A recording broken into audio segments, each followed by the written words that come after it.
am going to show you an experiment on bubble inside bubble. Things needed for this experiment is a glass of water 100 ml, 1 scoop of sugar, and in the same scoop I have measured the dishwash soap, dishwash liquid too, and a straw. Now I have mixed 100 ml water, 1 scoop of sugar and 1 scoop of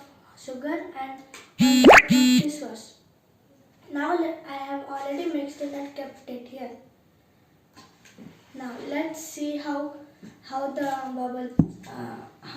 bubble is created.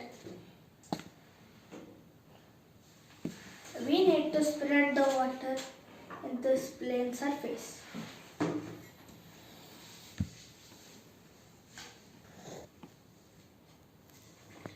Since I have already spread it, now dip the straw in this liquid and blow.